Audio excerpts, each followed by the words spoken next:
अरे दोस्तों, स्वागत है आज की एक नई वीडियो में। दोस्तों, आज की इस वीडियो में कक्षा 10 संस्कृत के पद्य पीयूषम के छांति सौख्यम पाठ की संपूर्ण लिखित व्याख्या आप लोगों को बताने वाला हूं। देख सकते हो मैंने अपनी नोट्स में लिख रखी है। संदर्भ, प्रसंग, व्याख्या सब कुछ अच्छे तरीके से, एक एक श्लोक की व्याख्या आप लोगों को अच्छे तरीके से पढ़ाने वाला हूं। तो चलिए बिना देरी किए हुए वीडियो को शुरू करते हैं और एक एक श्लोक को अच्छे से एक्सप्लेन करते हैं। तो पहले मैं आपको बुक में समझाऊंगा, उसके बाद अपनी इस नोट्स में दिखाऊंगा कि किस तरीके से आपको एग्जाम में श्लोक की व्याख्या लिखना है ताकि आपका एक भी नंबर ना कटे। ठीक है ना।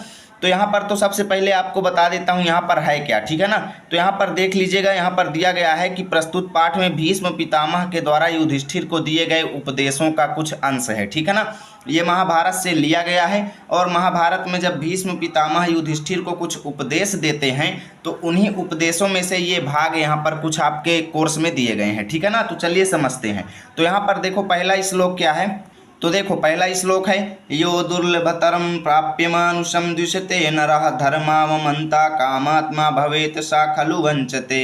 तो देखो यो माने जो, ठीक है ना। यो माने जो, दुर्लभतरम माने दुर्लभ से भी दुर्लभ यानी कठिन से भी कठिन। यो माने जो, दुर्लभतरम माने कठिन से भी कठिन, प्राप्य माने प्राप्त करके, मानुषम माने मनुष्य का जीवन। ठीक है ना। मानुषम माने मनुष्य का जीवन, आपको जीवन अपने से ऐड करना पड़ेगा। ठीक है ना। यो माने जो, कठिन से भी कठिन, प्राप्य मतलब प्राप्त करके, मानुषम माने मनुष्य का जीवन, द्विषते मतलब द्वेष करता है, द्विषते मतलब द्वेष करता है, नरः माने मनुष्य।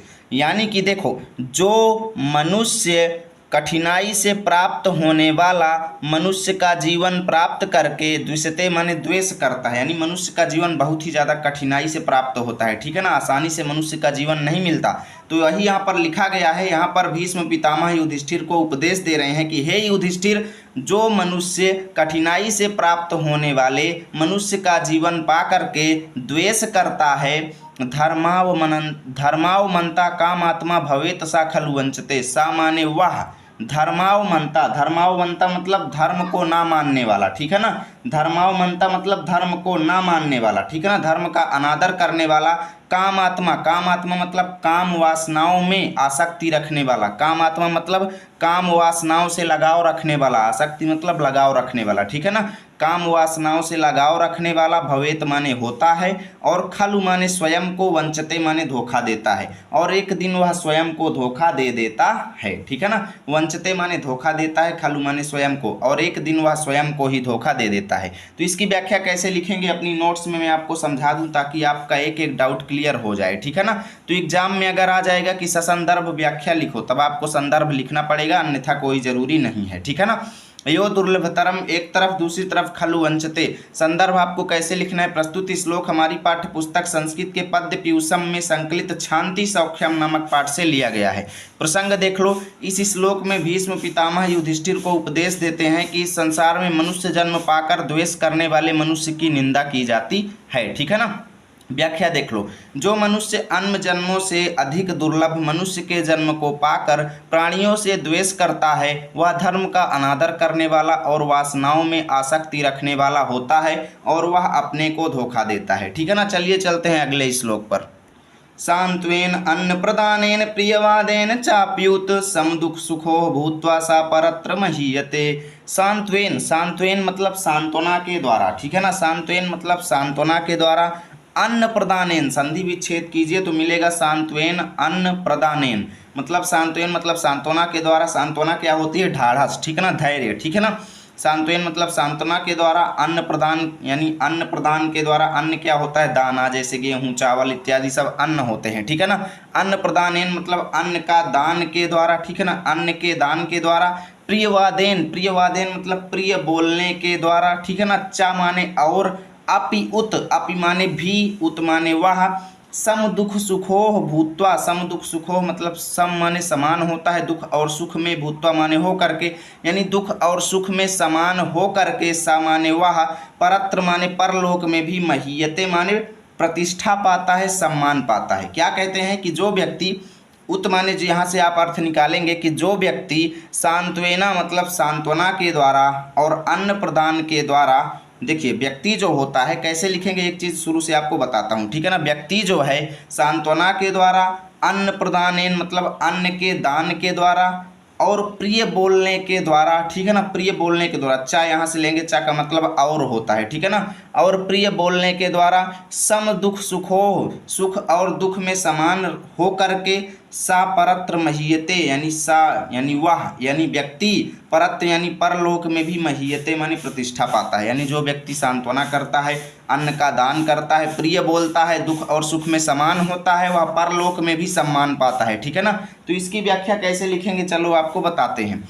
आप लोगों को एक तरफ लिखना है सांत्वेन अन्न प्रदानेन महीयते, दूसरी तरफ संदर्भ पूर्वत प्रसंग प्रस्तुत श्लोक में भीष्म पितामह इह लोक और परलोक में प्रतिष्ठा प्राप्ति के साधनों के विषय में बता रहे हैं। अब व्याख्या देख लो। मनुष्य सांत्वना से, अन्न के दान से अथवा प्रिय वचन के बोलने से भी सुख और दुख को समान समझने वाला होकर परलोक में प्रतिष्ठा प्राप्त करता है। तात्पर्य यह है कि जो व्यक्ति सांसारिक प्राणियों के कष्ट दूर करके स्वयं समभाव में स्थित हो जाता है, उसे परलोक में भी सम्मान मिलता है। ऐसे आपको व्याख्या लिखना है। चलिए चलते हैं अगले श्लोक पर। आकृष्यमानो न अकृष्येन मन्युरेनम तितिच्छतः आक्रोष्टारम निर्दाते सुकृतम च तितिच्छतः। समझना, आकृष्यमानो मतलब गाली दिए जाने पर, ठीक है ना। आकृष्यमानो मतलब गाली दिए जाने पर, ना माने नहीं। आकृष्येत मतलब गाली देना चाहिए, ठीक है ना। गाली दिए जाने पर भी ना माने नहीं। आक्रुष्येत, ना आक्रुष्येत, इसका संधि विच्छेद करो तो ना आक्रुष्येत मतलब गाली दिए जाने पर भी ना माने नहीं। आक्रुष्येत मतलब गाली देना चाहिए। मन्यु एनम तितिच्छता, तितिच्छता माने क्षमाशील व्यक्ति का, यानी क्षमा करने वाले व्यक्ति का। मन्यु माने क्रोध, एनम माने यह, यानी कि अगर कोई सज्जन व्यक्ति है और आप अगर उसको गाली देते हैं तो उसको आपको गाली नहीं देना चाहिए, ठीक है ना। यानी कि गाली दिए जाने पर भी क्षमाशील व्यक्ति को गाली नहीं देना चाहिए, क्योंकि क्षमाशील व्यक्ति का मन्यु यानी क्रोध जो होता है, ठीक है ना। कैसे लिखेंगे समझना। आक्रुष्यमानो मतलब गाली दिए जाने पर भी, ना आक्रुष्येत गाली नहीं देना चाहिए, क्योंकि क्षमाशील व्यक्ति का मन्यु माने क्रोध जो होता है। आक्रोष्टारम मतलब गाली देने वाले का, गाली देने वाले को, आक्रोष्टारम मतलब गाली देने वाले को, निर्दहति मतलब जला देता है, यानी क्षमाशील, तितिच्छता माने क्षमाशील, क्षमाशील व्यक्ति का क्रोध जो होता है गाली देने वाले व्यक्ति को निर्दहति माने जला देता है। और सुकृतम च तितिच्छता, और क्षमाशील व्यक्ति का सुकृतम माने पुण्य होता है, जो क्षमाशील व्यक्ति होता है उसका पुण्य होता है। और क्षमाशील व्यक्ति का जो क्रोध होता है वो गाली देने वाले को जला देता है। इसलिए गाली देने पर कभी भी आपको गाली नहीं देना चाहिए, उसे क्षमा कर देना चाहिए, ठीक है ना। तो इसका अर्थ आप कैसे लिखेंगे, चलो बताते हैं। एक तरफ लिखना है आक्रुष्यमानो, दूसरी तरफ तितिच्छता। संदर्भ पूर्वत प्रसंग प्रस्तुति श्लोक में भीष्म पितामह द्वारा क्षमाशील व्यक्ति के पुण्य संचय का उल्लेख किया गया है। व्याख्या देख लो। दूसरों के द्वारा गाली दिए जाने पर भी व्यक्ति को बदले में गाली नहीं देनी चाहिए। क्षमा कर देने वाले व्यक्ति का क्रोध उस गाली देने वाले को पूर्णतया जला देता है, ठीक है ना। क्षमा करने वाले को पुण्य होता है। तात्पर्य यह है कि गाली देने वाला व्यक्ति नष्ट हो जाता है और गाली सह लेने वाले को पुण्य होता है, ठीक है ना। चलिए चलते हैं अगले श्लोक पर। सक्तस्य बुद्धि चलति मोह जाल विवर्धिनी, मोह जालावृतो दुखमिह चामुत्र चास्नुते। सक्तस्य, सक्तस्य माने संसार से लगाव रखने वाले व्यक्ति का।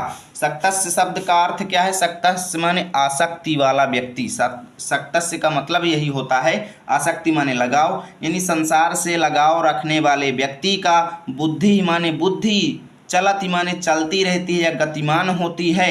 मोह जाल मतलब मोह रूपी जाल को, विवर्धिनी मतलब बढ़ाने में, ठीक है ना। यानी कि संसार से लगाव रखने वाले व्यक्ति की बुद्धि जो होती है मोह रूपी जाल को बढ़ाने में चलती माने चलती रहती है। यानी जो व्यक्ति संसार से लगाव रखता है वो मोह रूपी जाल को बढ़ाता है, अर्थात वो उतना ही ज़्यादा मोह में फंसता जाता है, ठीक है ना। और मोह जालावृतो मतलब मोह रूपी जाल से, आवृतो माने ढका हुआ, ठीक है ना। मोह जाल आवृतो मतलब मोह रूपी जाल से ढका हुआ, अर्थात मोह माया में फंसा हुआ व्यक्ति जो है। दुखम इह माने इस लोक में, दुखम माने दुख, चामुत्र माने उस लोक में यानी परलोक में भी, चास्नुते माने प्राप्त करता है।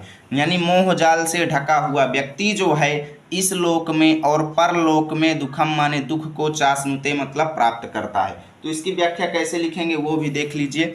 एक तरफ लिखना है सक्तस्य, दूसरी तरफ चाशनुते। संदर्भ पूर्वक प्रसंग प्रस्तुत श्लोक में भीष्म पितामह द्वारा सुख दुख प्राप्ति के कारणों पर प्रकाश डाला गया है। व्याख्या: संसार से अत्यधिक लगाव रखने वाले व्यक्ति की मोह जाल को बढ़ाने वाली बुद्धि गतिशील रहती है, अर्थात भटकती रहती है।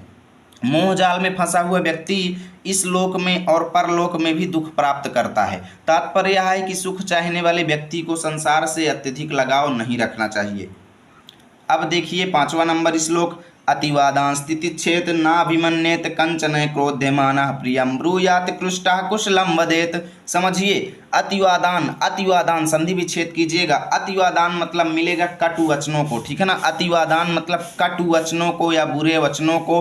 तितिच्छेद मतलब सहन कर लेना चाहिए, कटु वचनों को सहन कर लेना चाहिए। ना अभिमन्येत कंचन, कंचन माने किसी के सामने, कंचन माने किसी के सामने, ना मतलब नहीं, अभिमन्येत मतलब घमंड दिखाना, यानी किसी के सामने घमंड नहीं दिखाना चाहिए। यानी कि कटु वचनों को, अगर आपको कोई कटु वचन कहता है तो उसको सहन कर लेना चाहिए और किसी के सामने घमंड नहीं दिखाना चाहिए। क्रोध्यमाना प्रियम ब्रूयात, क्रोध्यमाना मतलब क्रोध दिलाए जाने पर भी, प्रियम मतलब प्रिय, ब्रूयात मतलब बोलना चाहिए। अगर आपको कोई गुस्सा दिलाता है तब भी आपको मीठी वाणी बोलना चाहिए। आकृष्टः कुशलम वदेत, आकृष्टः मतलब क्या होता है, आकृष्टम मतलब गाली देना, यानी गाली देने पर भी आपको कुशल माने हितकारी वचन, कुशल माने हितकारी वचन, वदेत माने बोलना चाहिए। तो इसकी व्याख्या कैसे लिखेंगे चलो बताते हैं। आप लोगों को एक तरफ लिखना है अतिवादां स्थितिच्छेद, दूसरी तरफ वदेत। संदर्भ पूर्वक प्रसंग, इस श्लोक में सज्जनों के स्वभाव का उल्लेख किया गया है। व्याख्या: सज्जनों को कटु वचनों को सहन करना चाहिए, किसी के प्रति अभिमान प्रकट नहीं करना चाहिए, अर्थात स्वयं को बड़ा और अन्य को छोटा मानकर व्यवहार नहीं करना चाहिए। क्रोध दिलाए जाने पर भी प्रिय वचन बोलना चाहिए, गाली दिए जाने पर अर्थात अपशब्द कहे जाने पर भी कुशल वचन बोलना चाहिए। चलिए चलते हैं अगले श्लोक पर। भयसज्जम एतद् दुःखस्य यदेतन्नानुचिन्तयेत् चिन्त्यमानं हि न वेति भूयश्चापि प्रवर्धते। भयसज्जम एतद् संधि विच्छेद करेंगे तो मिलेगा भयसज्जम एतद्। भयसज्जम माने औषधि है, एतद् माने यह औषधि है मतलब दवा है, एतद् माने यह, दुःखस्य माने दुख की, यानी दुख की यह दवा है कि यत यत एतद् अनुचिन्तयेत्, ना अनुचिन्तयेत्, ठीक है ना। संधि विच्छेद करेंगे तो आपको मिलेगा यत एतद् ना अनुचिन्तयेत्, मतलब भयसज्जम माने औषधि है, एतद् माने यह, दुःखस्य माने दुख की, यत माने की, एतद् माने इसकी, ना माने नहीं, अनुचिन्तयेत् मतलब चिंता करनी चाहिए, यानी दुख की एक दवा है कि इसकी हमें चिंता नहीं करनी चाहिए। पहली लाइन का अर्थ क्या है कि दुख की यह दवा है कि हमें इसकी चिंता नहीं करनी चाहिए, क्योंकि चिंत्यमानम ही न वेति। चिंत्यमानम मतलब चिंता करने से, ही माने क्योंकि, ही माने क्योंकि, चिंत्यमानम मतलब चिंता करने से, न वेति मतलब नहीं कम होता है, न वेति मतलब नहीं कम होता है। भूयश्चापि प्रवर्धते, भूयः माने होता है, चा माने और, अपि माने भी, प्रवर्धते माने ज़्यादा। अपि माने भी, भूयः माने होता है, चा माने और, यानी कि चिंता करने से कम नहीं होता बल्कि और भी ज़्यादा। प्रवर्धते माने बढ़ जाता है या ज़्यादा, भूयः माने होता है, यानी कि चिंता करने से दुख जो है कम नहीं होता अपितु और भी ज़्यादा होता है। तो इस श्लोक का अर्थ कैसे लिखेंगे आप लोगों को वो भी मैं एक्सप्लेन कर देता हूँ। एक तरफ लिखना है भयसज्जम एतद्, दूसरी तरफ प्रवर्धते। संदर्भ पूर्वक प्रसंग प्रस्तुत श्लोक में दुख निवारण के उपाय के विषय में बताया गया है। अब देख लीजिए व्याख्या: यह दुख की औषध है कि इसकी चिंता नहीं करनी चाहिए, क्योंकि चिंतन किया गया दुख कम नहीं होता है अपितु और भी, ठीक है ना, अपितु और भी बढ़ जाता है। तात्पर्य यह है कि दुख को भूलने का प्रयास करना चाहिए। चलिए चलते हैं श्लोक नंबर 7 पर। सर्वे क्षयान्ताः निचयाः पतनान्ताः समुच्छयाः संयोगाः विप्रयोगान्ताः मरणान्तं हि जीविताः। समझो, सर्वे मतलब सब कुछ, निचयाः मतलब संग्रह किया गया यानी इकट्ठा किया गया, जोड़ा गया, ठीक है ना।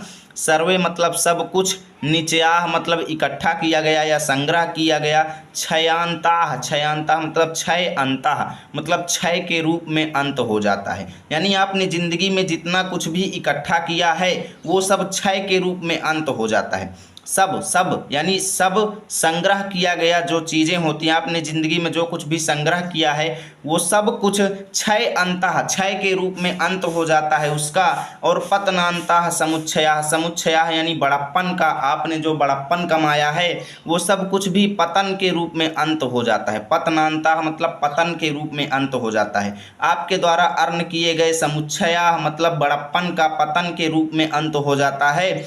और संयोगाः विप्रयोगान्ताः, संयोगाः मतलब मिलन का, आपने जिससे जो कुछ भी मिला है उसका जो है विप्रयोगान्ताः, विप्रयोगान्ताः मतलब वियोग के रूप में अंत हो जाता है।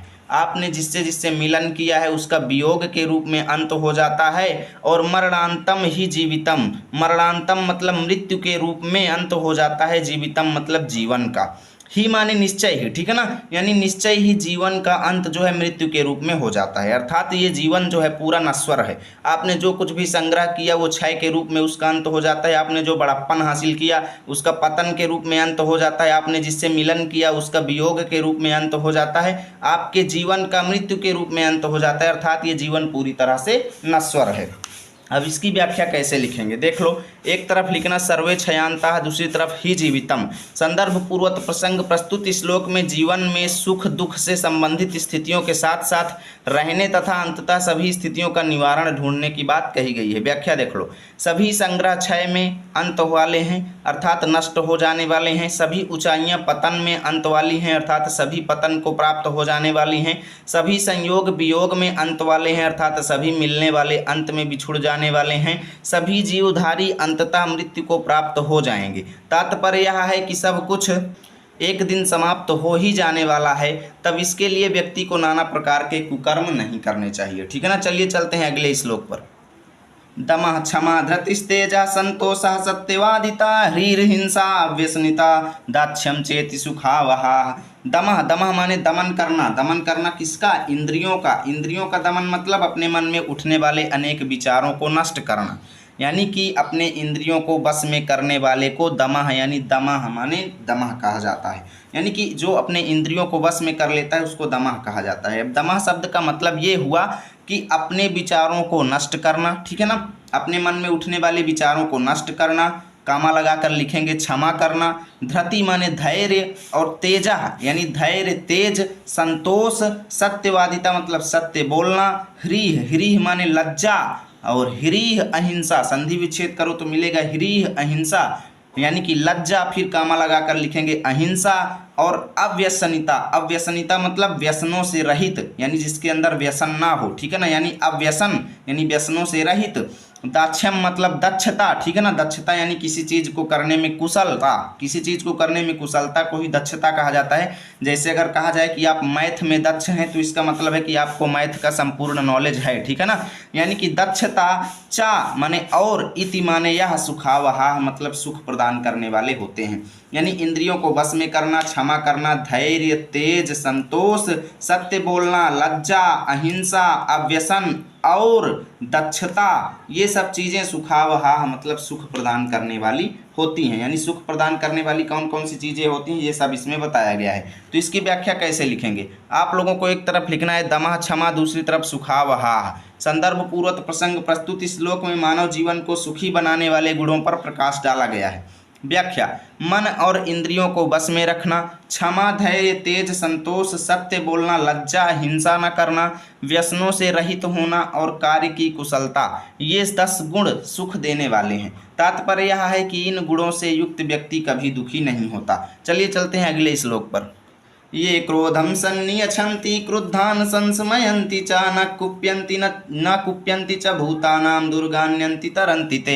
ये माने जो व्यक्ति, ये माने जो व्यक्ति, क्रोधम माने क्रोध को, सन्नियछन्ति मतलब वश में कर लेते हैं या काबू में रख लेते हैं। जो व्यक्ति अपने गुस्से को काबू कर लेते हैं। क्रुद्धान संस्मयन्ति च, क्रुद्धान माने गुस्से से युक्त व्यक्ति को, क्रुद्धान माने गुस्से से युक्त व्यक्ति को संस्मयन्ति, संस्मयन्ति मतलब शांत करते हैं। यानी कि जो व्यक्ति क्रोध को नियंत्रण में रख लेते हैं, काबू में रख लेते हैं और क्रोधित व्यक्ति को शांत कराते हैं। ना कुप्यंती च भूतानाम, ना कुप्यंती मतलब ना मतलब नहीं, कुप्यंती मतलब क्रोधित होते हैं, च भूतानाम मतलब प्राणियों पर, यानी प्राणियों पर गुस्सा नहीं करते हैं। दुर्गान्यंति तरंति ते, दुर्गान्यंति मतलब बड़ी से बड़ी कठिनाइयों को, दुर्गम कठिनाइयों को, ठीक है ना। दुर्गाम्यंति मतलब जहाँ पर ना जाया जा सके, यानी बड़ी से बड़ी कठिनाइयों को तरंति माने पार कर जाते हैं, ते माने वे लोग, यानी जो व्यक्ति गुस्से को काबू में रख लेते हैं और गुस्से से युक्त व्यक्ति को शांत कराने की क्षमता रखते हैं और प्राणियों पर गुस्सा नहीं करते हैं, वो बड़ी से बड़ी कठिनाइयों को भी तर जाते हैं, यानी पार कर लेते हैं। तो आप लोगों को एक तरफ लिखना है ये क्रोधम तरंति ते। संदर्भ पूर्वक प्रसंग प्रस्तुत श्लोक में क्रोध पर नियंत्रण करने का संदेश दिया गया है। व्याख्या देखो, जो लोग क्रोध को वश में रखते हैं तथा क्रोधित हुओं को शांत करते हैं और प्राणियों पर क्रोध नहीं करते हैं, वे अत्यधिक कठिनाइयों को पार कर लेते हैं। तात्पर्य यह है कि क्रोध सबसे बड़ा शत्रु होता है। चलिए चलते हैं अगले श्लोक पर। अभयम यस्य भूतेभ्यो भूतानाभयम यतः तस्य देहाद् विमुक्तस्य भयम नास्ति कुतश्चन। देखो, अभयम माने निडर है, यानी डर नहीं है। अभयम माने डर नहीं है, ठीक है ना। अभयम माने डर नहीं है। यस्य माने जिसको, भूतेभ्यो मतलब प्राणियों से, यानी जिसको प्राणियों से डर नहीं है। प्राणियों मतलब सभी जीवों से, जिसको प्राणियों से डर नहीं है। भूता नाम अभयम यतः, भूता नाम मतलब प्राणियों को भी, अभयम मतलब डर नहीं है, यतः माने जिससे। देखो कैसे लिखेंगे, जिसको प्राणियों से डर नहीं है तथा प्राणियों को जिससे डर नहीं है। भूता नाम मतलब प्राणियों को, यतः माने जिससे, अभयम माने डर नहीं है, ठीक है ना। जिसको प्राणियों से डर नहीं है तथा प्राणियों को जिससे डर नहीं है, तस्य देहाद विमुक्तस्य भयम नास्ति कुतश्चन। तस्य माने उसका, देहाद माने शरीर से, देहाद माने शरीर से, विमुक्तस्य माने घमंड रहित, विमुक्तस्य मतलब घमंड रहित या फिर कह लो शरीर त्याग देने पर भी, ठीक है ना। विमुक्तस्य मतलब त्याग देने पर भी, उसका शरीर त्याग देने पर भी भयम नास्ति कुतश्चन। भयम मतलब डर, नास्ति मतलब नहीं है, कुतश्चन मतलब कहीं से भी, ठीक है ना। यानी उसको अपने शरीर को त्याग देने में कहीं से भी कोई डर नहीं है। ऐसे भी आप लिख सकते हो, या फिर ऐसा लिखेंगे कि जिसको प्राणियों से डर नहीं है तथा प्राणियों को जिससे डर नहीं है, तस्य देहाद विमुक्तस्य, तथा जो देहाद मतलब शारीरिक, विमुक्तस्य मतलब घमंड से, अभिमान से रहित है। देहाद मतलब शारीरिक, विमुक्तस्य मतलब घमंड से, शरीर के प्रति उसको घमंड नहीं है कि मैं इतना सुंदर हूँ, उतना सुंदर हूँ, यानी शारीरिक घमंड से जो रहित है उसको भयम नास्ति कुतश्चन, उसको डर नहीं है। नास्ति मतलब नहीं है, कुतश्चन मतलब कहीं से, यानी इसी व्याख्या को आपको लिखना है, ठीक है ना। तो कैसे लिखेंगे मैं आपको बता देता हूँ, बस ऐसे लिख देना, आपका नंबर नहीं कटेगा। एक तरफ लिखना है अभयम यस्य, दूसरी तरफ कुतश्चन। संदर्भ पूर्वक प्रसंग प्रस्तुत श्लोक में भय मुक्ति का उपाय बताया गया है। व्याख्या, जिसको प्राणियों से भय नहीं है, जिससे प्राणियों को भय नहीं है, शरीर से मुक्ति प्राप्त किए हुए, अर्थात देह अभिमान से रहित, यानी देह के प्रति घमंड जिसके अंदर नहीं है, ऐसे व्यक्ति को कहीं से या किसी से भी भय नहीं है। तो यहाँ से भैया आपका चैप्टर फिनिश होता है। उम्मीद करता हूँ वीडियो तो बहुत ही ज़्यादा अच्छी लगी होगी। प्लीज़ वीडियो को लाइक और शेयर ज़रूर करें। अगर अगले चैप्टर की ऐसी वीडियो चाहिए तो हमें कमेंट में ज़रूर बताएं।